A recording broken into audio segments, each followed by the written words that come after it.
तो हर सुबह की तरह चाय गैस पर उबल रही थी, माँ खाने की तैयारी कर रही थी और बाबा न्यूज़पेपर पढ़ रहे थे। मेरे स्कूल के सारे ही दोस्त पिकनिक पर जा रहे थे and like every other convent school you had to submit a fees beforehand. And बात मानिए, आज से 8 साल पहले एक मिडिल क्लास फैमिली के लिए 800 रुपये बहुत बड़ी अमाउंट थी। तो मैंने बड़ी हिम्मत करके अपने बाबा से परमिशन मांगी। मैंने पूछा, बाबा क्या मैं जा सकता हूँ? उन्होंने पहली बार में तो कोई जवाब नहीं दिया। तो मैंने अपना सवाल फिर से पूछा। इस बार उन्होंने न्यूज़पेपर हल्का सा नीचे करा, मुझे देखा और मना कर दिया। बाबा की आज तक कोई बात नहीं काटी थी, लेकिन उस दिन मैं अपने बचपने में जिद करने लगा। मैंने कहा, बाबा जाने दो ना, सब जा रहे हैं। उन्होंने गुस्से में कहा, मना कर दिया ना एक बार, समझ में नहीं आता। मैंने भी तैश में स्कूल बैग उठाया, साइकिल निकाली और फ़ौरन स्कूल चलाया। जब स्कूल पहुंचा तो देखा मेरे सारे फ्रेंड्स साइड में बैठ के प्लानिंग कर रहे थे और मैं बस ये सोच रहा था कि कैसे माँ बाप हैं यार, अपने बच्चे की खुशी नहीं देखी जाती। गुस्से में न जाने क्या क्या अनाप शनाप बोल रहा था। खैर, वापस आने का रास्ता था जो महज 15 मिनट का था, उस रोज़ 1 घंटे में तय करा था। जब घर पहुंचा तो माँ ने पूछा, आज लेट कैसे हो गया? मैंने उन्हें कोई जवाब नहीं दिया। वो समझ गई थी कि मैं नाराज़ हूँ। उन्होंने मुझे समझाया भी, लेकिन मैं अपने बचपने में किसी की सुन कह रहा था। शाम को बाबा घर आए। उन्होंने बड़े प्यार से मुझे अपने पास बुलाया और समझाया कि बेटा फाइनेंशियल हालत सही नहीं है, समझो, अगली बार चले जाना। लेकिन मैं अपने बचपने में और गुस्से में न जाने क्या क्या अनाप शनाप बकने लगा। शायद इतना कि उनका हाथ उठ गया था मुझ पे। वो गुस्से में बोले, न जाने कब बड़ा होगा ये, हर वक्त जिद, हर वक्त बचपना। उस रात में खूब रोया था, शायद इतना कि रोते रोते खाली पेट ही सो गया था। जब रात में भूख से हल्की सी आंख खुली तो देखा माँ बाबा बात कर रहे थे। माँ ने बाबा से कहा, भेज देते हैं ना, साल में एक बार ही तो जाता है, वो भी खुश हो जाएगा। बाबा ने कोई जवाब नहीं दिया। वो बस उठे और बाहर टहलने चले गए थे। अब मुझे रात भर उतावलेपन में नींद तो नहीं आने वाली थी कि शायद अब सुबह पैसे मिल जाएंगे और मैं पिकनिक पर जा पाऊंगा।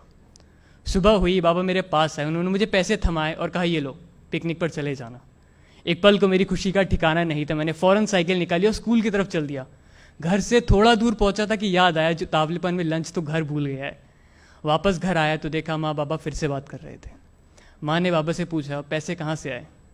बाबा ने कोई जवाब नहीं दिया। माँ ने फ़ौरन बाबा की सूनी कलाई देखी और कहा, घड़ी बेच दी क्या? बाबा ने कहा, क्या फालतू की बातें कर रही हो, ऑफिस के लिए लेट हो रहा है, खाना बांध दो। मैं अभी भी दरवाजे पर सुन्न खड़ा था, आंखों में आंसू लिए बस यही सोच रहा था कि सही में बाबा ने मेरी खुशी के लिए दादाजी की आखिरी निशानी भी बेच दी। क्या सही में मेरा सैर सपाटा उस घड़ी से ज़्यादा ज़रूरी था? खैर, मैं स्कूल आया वापस। अब पिकनिक पर जाने का मन नहीं था। वो पैसे स्कूल में जमा करने की हिम्मत नहीं थी। मेरे सारे फ्रेंड्स कह रहे थे, अविनाश चलना, चलते हैं, लेकिन अब बस जी सा नहीं था।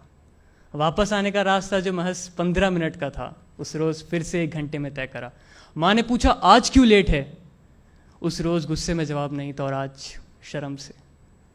अगले दिन संडे था, मुझे पिकनिक पर जाना था। माँ ने सुबह जल्दी उठा दिया, कहता, उठ, पिकनिक पर नहीं जाना है। मैं सवेरे से ही आलस कर रहा था। आज चाय फिर गैस पर उबल रही थी। आज फिर कुछ बात करने का मन था। बाबा न्यूज़पेपर में मशगूल थे, जैसे कुछ हुआ ही ना हो। मैं उनके सामने बैठा। उन्होंने अपने पुराने अंदाज में न्यूज़पेपर हल्का सा नीचे करा, मुझे देखा और पूछा, नहीं जा रहा है क्या? मैंने फ़ौरन जेब में से एक डब्बा निकाला और उनकी तरफ आगे बढ़ाया। उन्होंने पूछा, इसमें क्या है? मैंने कहा, आप खुद देख लो। अब उनकी आंखों में भी हल्के हल्के से आंसू थे। वो घड़ी तो नहीं, लेकिन उससे कुछ मिलती जुलती घड़ी तो थी। वो अपने आंसू न्यूज़पेपर में छुपा रहे थे। इतने में माँ चाय लेके आई। उन्होंने सब देखा। माँ बाबा ने अपने पास बुलाया, गले से लगाया और कहा, आज हमारा बेटा बड़ा हो गया।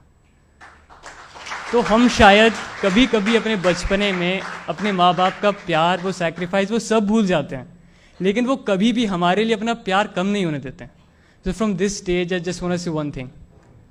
I love you, Mom, Dad, and thanks for all the sacrifices you've ever done for me.